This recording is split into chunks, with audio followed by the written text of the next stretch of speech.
नमस्कार दोस्तों, स्वागत आपका फिर से एक बार मेरे YouTube channel supreme classes bye Sudhir में। हम हरियाणा के प्रीवियस ईयर क्वेश्चन कर रहे हैं जो इम्पोर्टेंट क्वेश्चन हैं, हर एक पेपर के अंदर आते ही रहते हैं, चाहे कोई भी एग्ज़ाम ले लो। आज का जो पहला क्वेश्चन है हमारा, ये है पॉलिटी का। बहुत बार पेपर के अंदर आया है, कई तरीके से पूछता है एग्जामिनर इसको।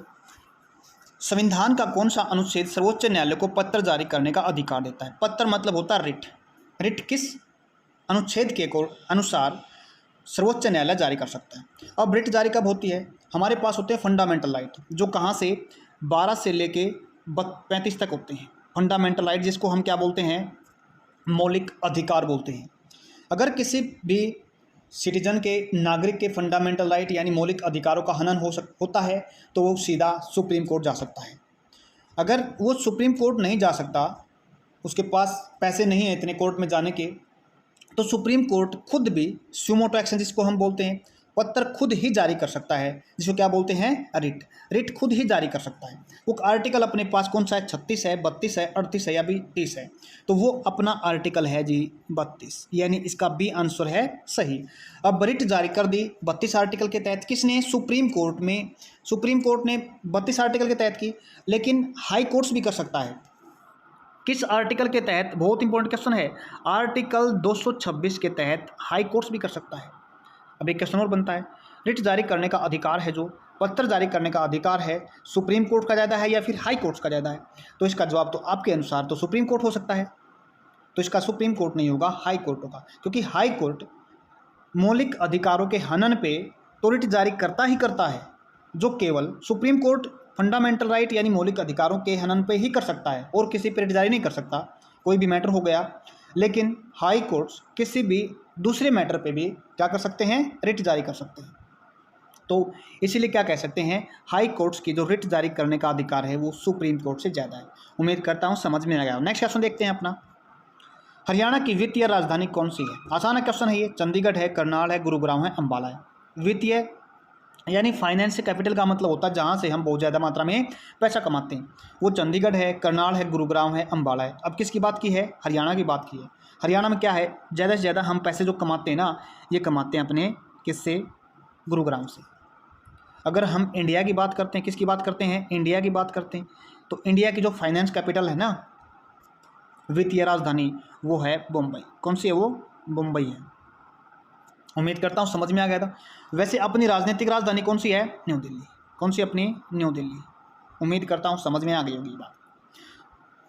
अपना नेक्स्ट क्वेश्चन है, थर्ड क्वेश्चन आपका, हरियाणवी किस लिपि से उत्पन्न है? ब्राह्मी लिपि से, देवनागरी लिपि से, या गुप्त लिपि से, गुप्ता लिपि से, या फिर कलिंगा लिपि से? अगर हम बात करते हैं हरियाणवी की जो लिपि है ना, वो किससे बनी हुई है? हरियाणवी ये बनी है देवनागरी लिपि से। किससे? देवनागरी इसका सही आंसर होगा। उम्मीद करता हूँ समझ में आ गया होगा। नेक्स्ट क्वेश्चन है अपने पास, ये भी अपना पॉलिटी का है। भारत के संविधान में अनुच्छेद 17 क्या है? LGBT अधिकार से संबंधित है, राज्य के स्थायी निवासियों को परिभाषित करने के लिए जम्मू कश्मीर विधायिका से संबंधित है, या अस्पृश्यता का अनुमूलन है, या व्यभिचार है। अब इसका जो सही आंसर है ये है अस्पृश्यता का अनुमूलन, यानी अबोल्यूशन ऑफ ए अनटचेबिलिटी। इसका सही आंसर है। हम किसी भी नागरिक के साथ कोई भी किसके आधार पे? अस्पृश्यता के आधार पे हम किसी को क्या नहीं कर सकते? उसके अधिकार का हनन नहीं कर सकते, एक दूसरे से हम नहीं कर सकते। देखो यहाँ पे क्या है, छुआछूत से संबंधित है, उसको क्या किया गया यहाँ पे? बिल्कुल ही खत्म करने के लिए बोला गया। किस आर्टिकल के तहत? 17 आर्टिकल के तहत। उम्मीद करता हूँ समझ में आ गया। हमने फंडामेंटल राइट्स की बात की, वो ये भी किसके अंदर आता है? अगर प्रश्न बने ना, अस्पृश्यता का अनुमूलन कहाँ पे है? ये अपने फंडामेंटल राइट्स के अंदर आता है, जो हमने अभी अभी किससे 12 से लेके 35 तक जो हमने अभी अभी पढ़े थे।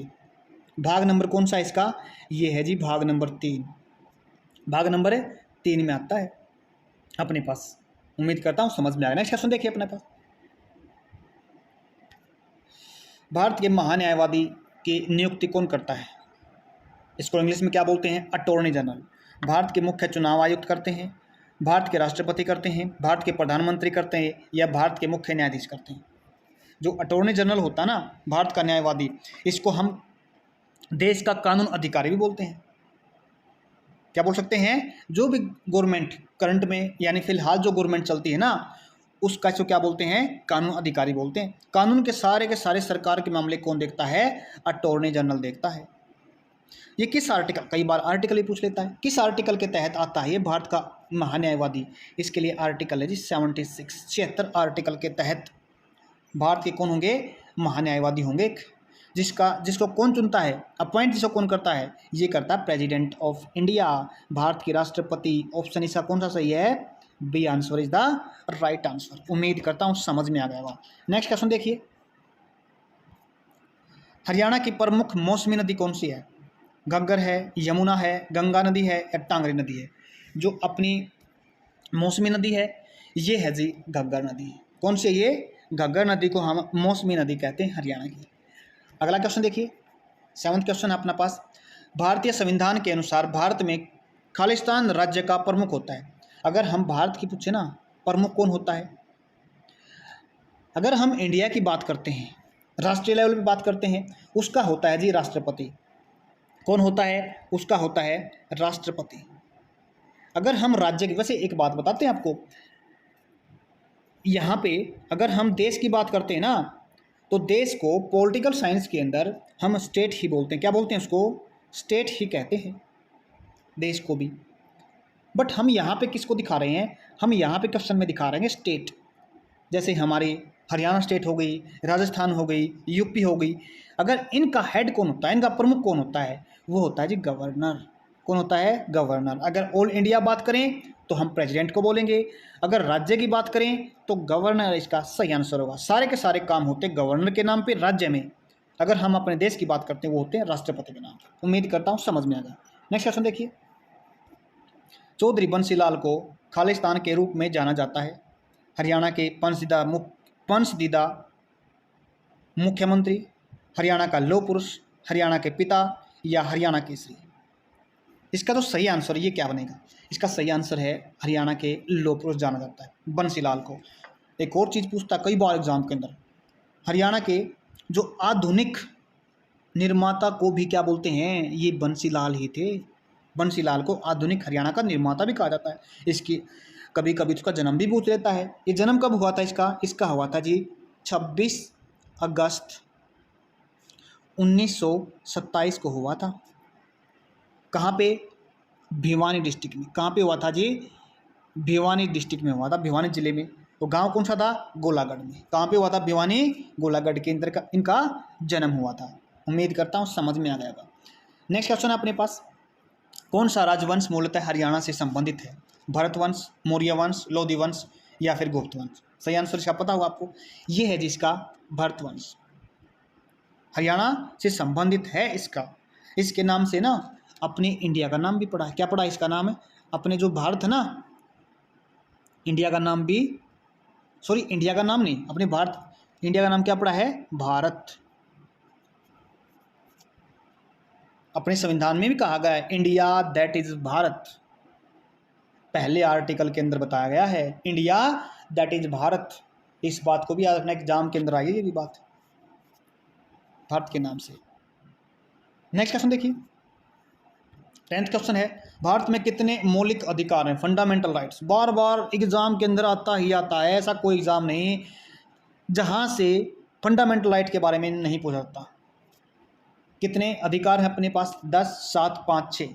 देखो जब अपना संविधान बनके तैयार हुआ था उस टाइम पे अपने अधिकार थे जी 7। कितने थे? 7 फंडामेंटल अधिकार थे, मौलिक अधिकार थे। लेकिन 19 अगर हम बात करते हैं ना, किसकी बात करते हैं? 44वां संविधान संशोधन हुआ था अपने पास। ये कब हुआ था? ये हुआ था 1978 के अंदर। कई बार बहुत पेपर में बहुत बार पूछा गया है क्वेश्चन को, कोई ऐसा एग्जाम नहीं जिसमें ये क्वेश्चन पूछा ही नहीं गया हो। 44वां संविधान संशोधन 1978 में जो अपने पास संपत्ति का अधिकार था ना, क्या बोलेंगे? संपत्ति का अधिकार था ना, उसको क्या कर दिया गया था? संपत्ति के अधिकार को हटा दिया गया था। तो उसको क्या बना दिया गया था? फिर उसको कानूनी अधिकार बना दिया। क्या बना था उसको? कानूनी अधिकार बना दिया। कहाँ पे रखा गया था? उसको रखा गया था जी, आर्टिकल पूछता है 300A के अंदर रखा गया था उसको। उम्मीद करता हूँ ये बात आपको समझ में आ गई होगी। एट प्रेजेंट अगर बात करें फिर कितने अपने पास अधिकार हैं? ये है 6 अधिकार। कितने हैं? 6 अधिकार। इसका आंसर सी सही रहेगा। आर्टिकल कब कहाँ से? मैंने बार बार बोला है 12 से लेके 35 तक। भाग कौन सा है ये? भाग है अपने पास से थर्ड, जिसको मैग्ना कार्टा के नाम से भी जाना जाता है। आज का अपने पास लास्ट क्वेश्चन है, हरियाणा की लड़ी गई प्रसिद्ध लड़ाइयाँ कौन सी हैं? बहुत इंपॉर्टेंट क्वेश्चन है ये क्वेश्चन कर लेना आप। इसको हम कमेंट बॉक्स में बताना आपको ये क्वेश्चन कौन। तीनों लड़ाइयों के नाम बताने हैं। पानीपत में, चलो बताता हूँ, पानीपत में लड़ाई लड़ी गई थी।